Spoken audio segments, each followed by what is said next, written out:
Hello and welcome, comrades.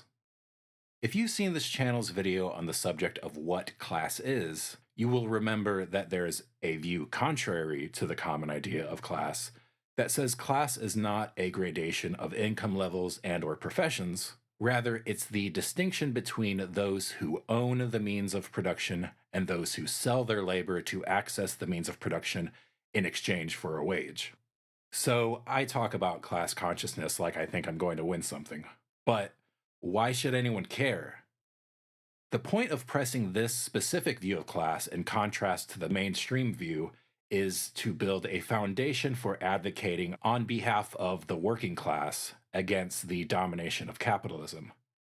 The more people act in accordance with the reality of their relationship to the means of production, the more they can seriously consider their circumstances and reflect on whether the current system is in their best interest or, at the very least, in the best interest of most of humanity. I would like to speak about class consciousness with more confidence in its universal understanding, but there's more to capitalist inertia than state violence, wealth inequality, and consolidation of resources. Raising class consciousness isn't simply a matter of making people understand their circumstances and then watching them join the fight against capitalism. To be sure, the vast majority of people count as proletarians, and not just in the strictly technical sense. However, the strictly technical definition of proletarian leaves open anyone who works for a wage. Software engineers, retail store managers, movie studio producers, gas station attendants, architects, Amazon fulfillment center supervisors, Walmart associates, line workers in a factory, newspaper copy editors, and on and on.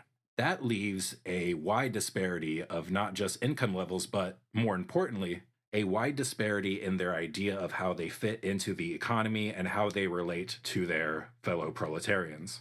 The retail store manager won't make anything even near the movie studio producer in terms of income, but the manager probably has a similar view of their place in their respective company to that of the movie studio producer. They make quite a bit more money relative to subordinates in their respective companies. They have more decision making power than subordinates, and they receive more credit from their superiors for their contributions to the company. Foremost, they tend to see themselves as having the same interests as those at the top of the company for which they work. Consequently, many people will look on their standing in the social economy and think, hey, fuck it, I'm doing all right for myself. As a way of making myself stick to it, I'm committing myself now to making videos touching on whether managers, corporate executives, and the like are proletarian in actual fact. Let me say now, however, that the precarious nature of depending on how well you can sell your labor to a boss does leave room for any person who earns a wage to see themselves in alliance with those in similar circumstances. Class consciousness is a numbers game. The ability of a class, or any social group with political goals, to advocate on behalf of its interests requires resources: money, space, organizational structure, time, motivation, connections to policymakers, etc. And resources are apportioned by the rules of our capitalist framework. Bourgeois members of society have a captive hold on the resources needed to properly advocate for their interests. Moreover, bourgeois logic is so deeply ingrained throughout our society that even universal access to the tools for advocacy would still put workers' interests in it at a disadvantage when the time comes to put those resources to work. Using people power to give the working class a fighting chance in the numbers game has historically been the best course of action to try and match the capitalist domination in the money part of the numbers game. But if we're trying to advocate for our interests as workers, what are we hoping to accomplish? What's the end result we're pitching to the masses of working people? Working class movements have long advocated for and achieved reforms like shorter work weeks, union representation, an end to child labor, but no matter how big the reforms have been, they haven't put an end to capitalist exploitation. Well, I genuinely believe there's a better world to be achieved for the masses. In videos to come, I want to explore desirable features of society that I believe cannot come from a capitalist framework. I want to provide argumentation to those who want to also spread class consciousness, and there will be much to come in that regard.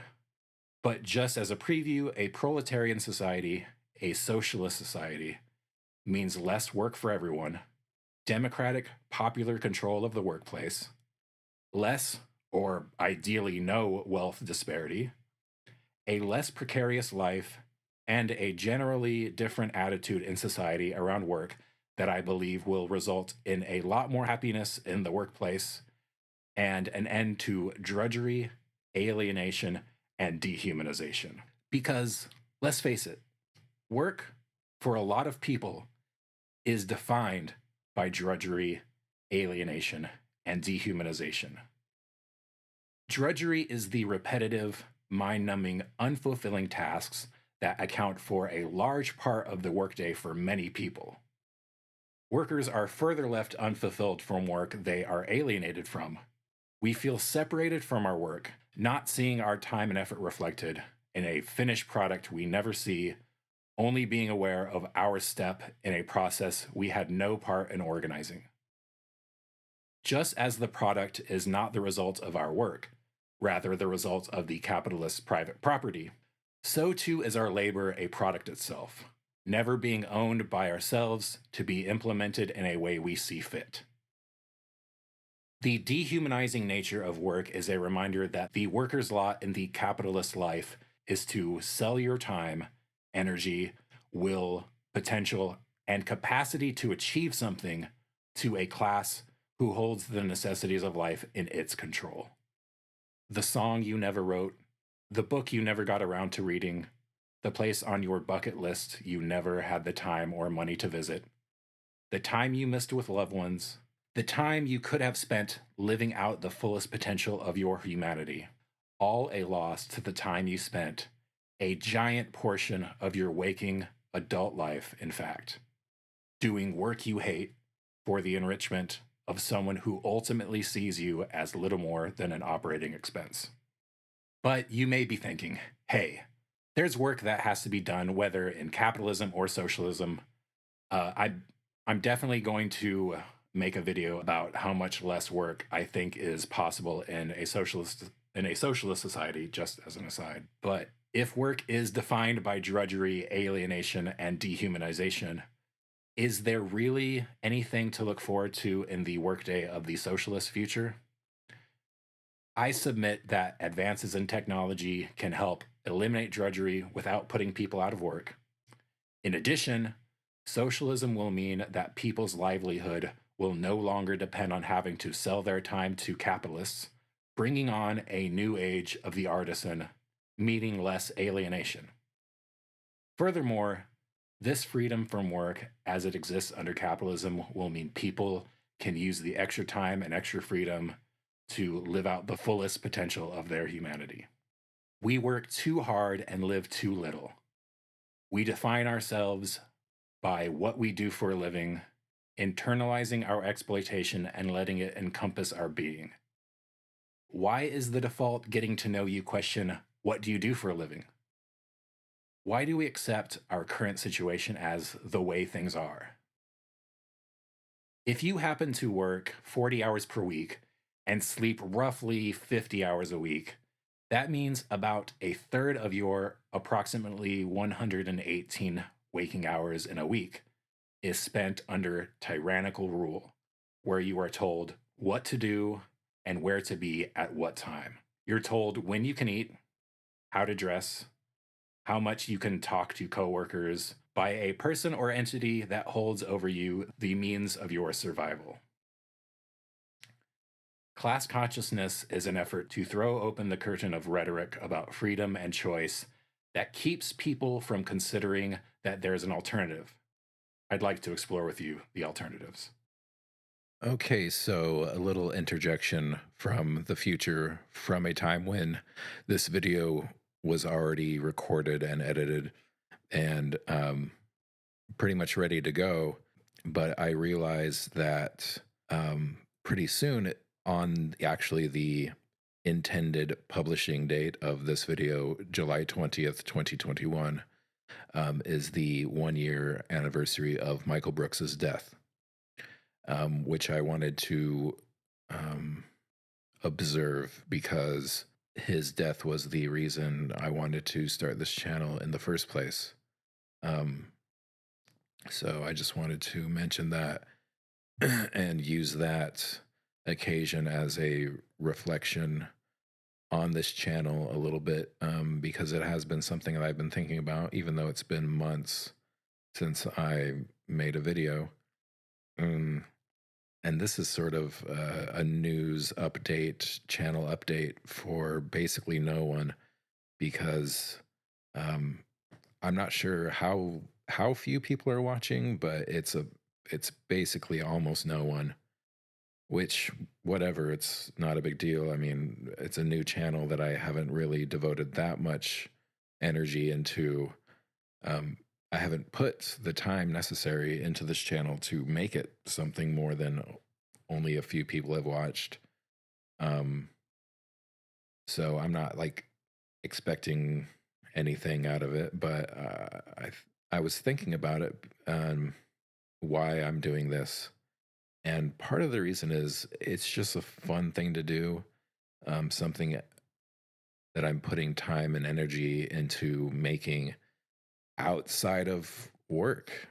I'm being productive and making something that I actually want to do and like to do outside of work. And I think that's what raising class consciousness is all about.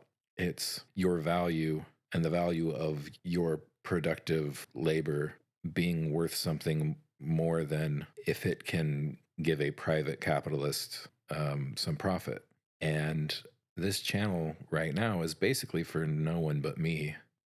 What little attention this channel has got has been basically from friends of mine and my wife. And I think at least one person who I do not know at all, other than the fact that I know that they have seen at least one video from this channel. They're the one person that I have no previous connection to who I know for sure has watched at least one video from this channel. So yeah, I'm basically doing this for myself right now and getting fulfillment from that. It's a lot more than what I get out of working, because I really get no fulfillment out of work.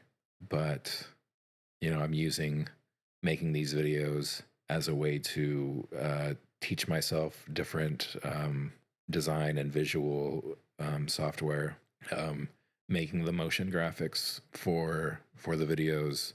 It's excuse to basically learn how to use that software. Basically, it's an excuse to use the design software that I have been using for decades, like Photoshop and whatnot.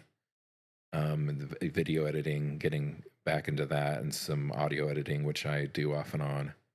So I've been getting something out of that. So, but there's only so much that you can invest into something that isn't really getting much of a return out of it. I'd like for more people to watch these videos, not for any sort of self gratification, but because I think that what they have to say and the message they're communicating and what their purpose is something worthwhile. I really do think that we need a greater sense of class consciousness if we are going to do what needs to be done to make a better world for humanity. And I think I have a way of communicating these points that, because I am just a dude with a job who has some skills in being able to communicate these things, I think that I can communicate these concepts relating to class consciousness, which is something I think is worthwhile. I can do that in a way that I think will actually be worthwhile to someone consuming it. And hopefully I can communicate these concepts in a way that will make people click to them in a way that maybe they didn't before. So yeah, I would like to be able to do this more. and I think I'll be motivated to make these videos more, because I've plenty to talk about. It's just the motivation to actually doing it, and I would like for the motivation to do this channel more than just it's a fun thing to do that I like doing. So I would like for there to be more engagement with this channel, which isn't hard because getting more attention than no attention is definitely doable. So yeah, anyone who has seen this video or seen my other videos and is watching this video and has made it this far through the video, please, if you are so inclined, do a few things that can help increase the awareness of this channel and its message. Feel free to share so that you know that it's going to be reaching someone specifically that you know the impact of sharing it, someone that you know that you can talk to about these things. But if you can't think of anyone who might get something out of this video, then you can always like this video, subscribe to the channel, comment on the video, which I would actually, that would be preferable out of anything. You know, sharing is top, and then commenting on the video, that's, if you can do that, then that would be great, because, you know, I want this channel is not about me. It's not meant to be about me. I'm just the vessel, if you will. I don't know, bringing the information and communicating it in a certain way. So commenting is a form of engagement with this channel that I think is probably most useful, because other people should have their input on the discussion. So, but yeah, anyway, if you're listening to this and you feel that raising class consciousness is a worthwhile goal, and you think that that what I am doing is doing that in an effective way, then try to spread it around. Try to spread this channel around. Try to spread this video around, or even just, it doesn't have to be my channel. It doesn't have to be these videos. It could be just taking what you understand about class consciousness and talking to people about it. But anyway, that's my pitch for this channel, I guess, and my commemoration of Michael Brooks. So yeah, having said that, the next thing you will hear will be back to the end of the video, the audio that was previously recorded. So even though I'm about to say goodbye and thank you, let me say goodbye and thank you and pass it off. Until next time, thank you in solidarity. Take care of yourself and each other.